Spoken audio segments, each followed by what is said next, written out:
வெண்டிக்காய் special. ஆனால் இந்த வெண்டிக்காய் வட்டிவாக கழுவ வேணும். இதை ரெண்டாக அப்படி பிளந்து பார்க்கணும். இதுக்குள்ள பூச்சிகள் கருப்புகள் இருக்கும். ஒரு நாளும் அப்படியே சமைக்க வேண்டாம். அப்படி பிளந்து போட்டு சமைங்க. வெட்ட போதும் ஒரு ஒரு ஸ்டைலாக வெட்டுங்க. ஒரு ஸ்டைலாக வெட்டினீங்களா, இப்படி ஒரு ஸ்டைலாக வெட்டினீங்களா அந்த பார்க்கவும் ஒரு வடிவாக இருக்கும். விளங்குதா? பார்க்கவும் ஒரு வடிவாக ஆசையாக இருக்கணும் சாப்பிட. குளிர் குசினி இப்படி ஒரு ஸ்டைலாக வெட்டி கிடக்கு பாருங்க. ஒரு ஸ்டைலாக வெட்டி கிடக்குது. வேண்ட என்ன செய்யுங்கன்னா கொஞ்சம் தேசி புளியை பிழிஞ்சு இப்படி விடுங்க. கொஞ்சம் தேசி புளியை பிழிஞ்சு இப்படி விட்டுட்டு கத்தியாலே எண்ணெயாலையும் நீங்கள் மிக்ஸ் பண்ணி விட்டீங்கன்னா தான் இழுபடாது. அந்த பிசின்மாய் அதுதான் நிறைய சத்து. கொஞ்சம் நீங்கள் இப்படி விட்டீங்கன்னா அந்த பிசின் மாதிரி வராது. டேஸ்டாயும் இருக்கும், ஸ்டைலாயும் இருக்கும், சுவையாயும் இருக்கும். கத்திரி என்ன ரப்சீட் ஆயில் போட்டு வச்சுக்கிறேன். நான் பிளாஸ்டிக்கில் வரது எல்லாத்தையும் போடுறது. என்ன போடுறேன் இதுதான் இந்த ஸ்பெஷல் சொட்டெண்ணு. வெண்டிக்காயும் போடுங்க. இப்போ நான் வெங்காயம் போடுங்க. வடிவாக இருக்குங்க. லோ ஃப்ளேமில் இப்படியே மூடி வைக்கணும். லோ ஃப்ளேமில் சரி. பொருட்கா நீங்கள் எப்படி செய்யணும், லோ ஃப்ளேமில் வைக்கணும். நல்ல டேஸ்டான வெண்டிக்காய் கறி. கொஞ்சம் இதில் ஸ்க்ரே பண்ணணும். கொஞ்சம் அப்போ கொஞ்சம் ஸ்ப்ரே பண்ணிட்டு இதை கொஞ்சம் ஸ்ப்ரே பண்ணிவிட்டு அதையும் அதுக்கு போடுவோம்.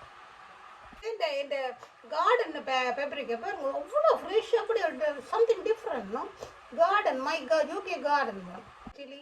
அப்போ இந்த சில்லியையும் இப்போ வெட்டி நீங்கள் டக்கண்டு இதுவுமே இந்த கார்டன் சில்லி. அப்போ இந்த சில்லியையும் இப்போ போடலாம். நீங்கள் 3 மினிட்ஸ் வந்துட்டுது. 3 மினிட்ஸ் அதில் வெட்டினது. நீங்கள் இந்த சில்லியையும் படிப்பா நீங்கள் வெட்டிட்டு போடணும்.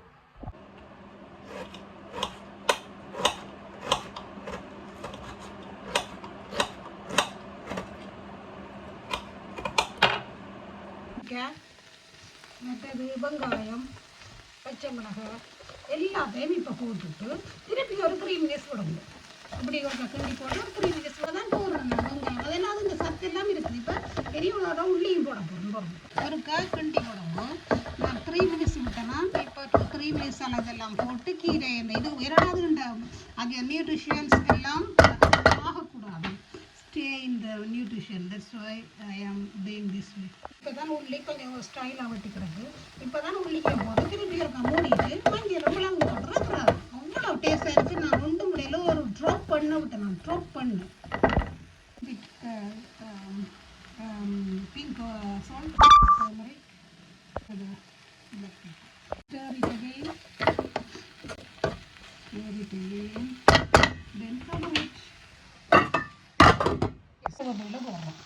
கடைசியாக தான் போடணும். கடைசியாக போட்டு கிண்டி போட்டு மூடி விட்டாலே அந்த வாசம் எல்லாம் இருக்கும். அந்த சத்துகள் அழியாது. அதனால தான் நீங்கள் வேயில நான் உங்களுக்கு சமையை காட்டுறேன். சத்துக்களை அழிக்கிறீங்க. ஸ்டில் இந்த வாழையில போட்டு மூடி விட்டு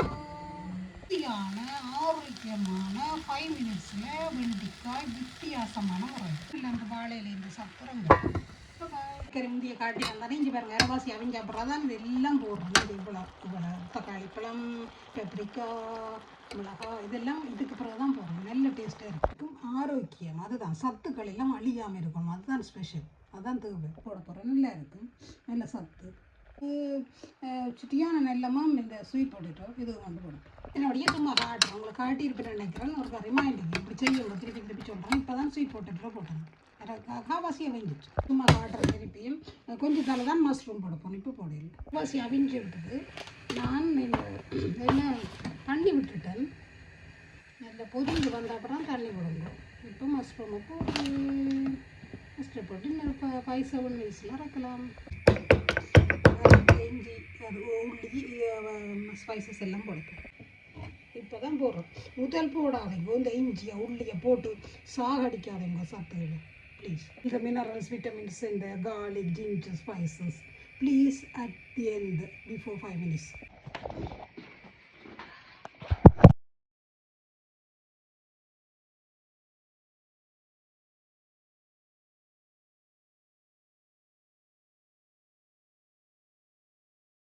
முதல் ஷோ யூ ஆனால் உங்களுக்கு திருப்பி இருக்கா காட்டுறேன். இங்கே இப்போ தான் கருவேப்பிலை போடுவோம். கருவேப்பிலை போடும்போது இந்த சத்தொண்டு மல்லிக்காம முதலே போட்டு வதக்கி ப்ளீஸ் டோன்ட் டிஸ்ட்ரோய் த நியூட்ரிஷன். இப்படி இருக்க கிண்டி போட்டு விட்டீங்கன்னா அப்படியே எல்லாம் அப்படியே இருக்கும். அப்படியே மூடி விட்டால் சரி. பிள்ளைகளுக்கு விருப்பம் இல்லாட்டா அந்த சத்து கொஞ்சம் முறைஞ்சிருந்தாலும் நீங்கள் எடுத்து சாப்பிடுங்க.